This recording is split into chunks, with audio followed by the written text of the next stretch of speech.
बिस्मिल्लाहिर्रहमानिर्रहीम। अस्सलामुअलैकुम। कैसे हैं सब दोस्त? उम्मीद करता हूँ ठीक ठाक होंगे, खैरियत से होंगे। दोस्तों आज जो वीडियो लेके आया हूँ ये हुंडई सेंट्रो की हेड गैस्केट के ऊपर है। रिसेंटली एक हेड गैस्केट हमने एक सेंट्रो गाड़ी का रिपेयर किया, तो इसके आज की वीडियो इसके ऊपर है।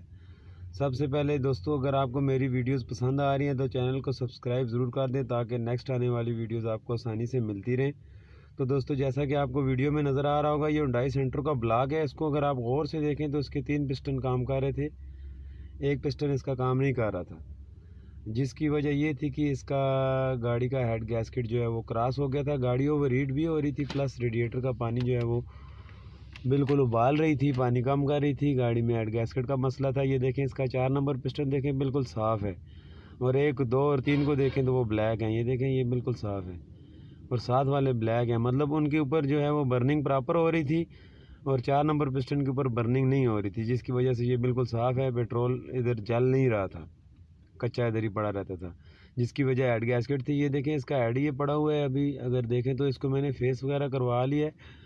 खोलने की ज़्यादा जो वीडियोस हैं वो मैं नहीं बनाता, मैं पहले भी वीडियोस में बता चुका हूँ, क्योंकि ज़्यादा ज़रूरी चीज़ें मैं वीडियो में बता देता हूँ। बस खोलना जोड़ना इतना इम्पोर्टेंट नहीं है, वो कोई भी बंदा कर सकता है। ये देखें, ये इसका हेड फेस हो गया है, बिल्कुल ज़बरदस्त हो गया। ये 4 नंबर पिस्टन था इसका जो मसला कर रहा था। हेड फेसिंग होने के बाद इसमें नया गैस्केट लगा के ये गाड़ी बिल्कुल सही हो गई थी।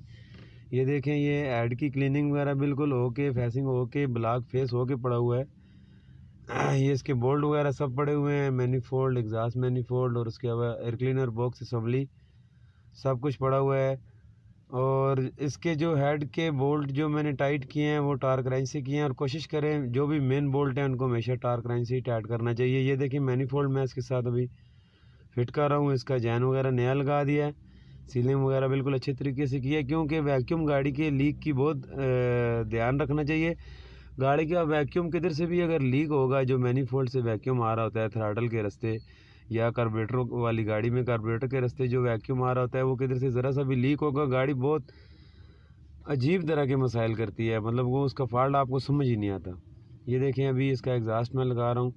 एग्जॉस्ट वाली साइड से लीकेज होगी या कोई मसला होगा तो ज़ाहिर है वो आवाज़ करेगा, जैसा कि कॉमन सी बात है। ये देखें, हेड के बोल्ट में टार्क रेंच के साथ टाइट कर रहा हूँ। इसके हेड के बोल्ट को मैंने 65 न्यूटन मीटर टार्क दिया है।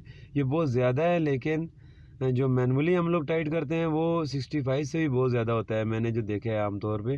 तो टार्क रेंच से इतना ज़ोर नहीं लगता, फिर भी जिस तरह से मैनुअल आप टाइट करते हैं। तो 65 न्यूटन मीटर इसके लिए टार्क वैसे है तो ज़्यादा, लेकिन फिर भी इस पर जो गाड़ी बिल्कुल ज़बरदस्त हो गई थी, और हेड के बोल्ट बिल्कुल ज़बरदस्त टाइट हुए थे। तो जो मेरा आइडिया है, इसके लिए इतना टार्क होना चाहिए।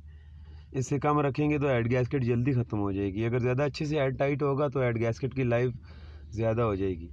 और ओवर टाइट जो मैनुअली लोग करते हैं, उस तरह करने से तो अक्सर इसके हेड के बोल्ट आपने देखा होगा, हेड गैस्केट जो भी बंदा रिपेयर कराता है जी, बोल्ट हेड के बड़े वाले स्लिप हो गए। वो वजह यही होती है कि मैनुअली हेड बोल्ट को टाइट किया जाता है, जिसकी वजह से ज़्यादा ज़ोर समझ नहीं आती, किसी में कम किसी में ज़्यादा ज़ोर लगता है, तो वो स्लिप हो जाते हैं। और मेरे पास जो है बहुत कम इस तरह के सीन होता है। कोई जेनुअनली किसी की थ्रेड अंदर से ख़राब हो तो वो अलग बात है, वरना टार्क रेंच से अगर आप टाइट करेंगे तो हेड का बोल्ट स्लिप होने का चांस बहुत कम होता है, बहुत कम होता है। ये देखें, अभी इस तरह से स्टेप बाय स्टेप जो मैंने वीडियो में दिखाया है, जिस तरह से पहले सेंटर वाले दो, उसके बाद एक कोने वाले दो, फिर उसके बाद दूसरे कोने वाले दो, और उसके बाद दोनों के मिड वाले दो काबले टाइट करना है। इस तरह से सीक्वेंस बना के टाइट करना है, क्योंकि हेड गैस्केट को टाइट करने के लिए इसको बराबर टाइट नहीं करेंगे तो भी आपका मसला हल नहीं होगा, और या आप मज़ीद लंबे मसले में फंस जाएंगे।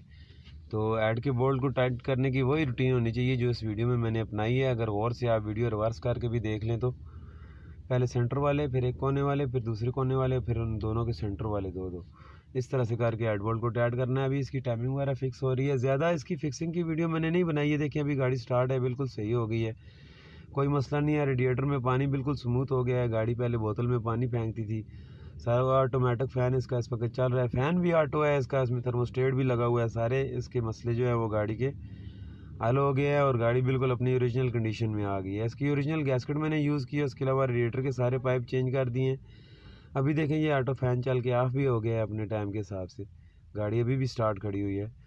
तो गाड़ी के मसले मसाइल सारे दूर हो गए हैं, लीकेज वगैरह सब दूर हो गई है। मेन मसला गाड़ी की ओवर हीट का जो लीकेज में ही होता है ज़्यादातर, तो उसकी लीकेज वगैरह सारी दूर हो गई है। ये देखें गाड़ी स्टार्ट खड़ी है, एवरीथिंग सब कुछ ओके है, कोई चेक इंजन वगैरह नहीं है। वीडियो पसंद आए तो लाइक ज़रूर कीजिएगा और कमेंट में बताइएगा ज़रूर आज की वीडियो आपको कैसी लगी।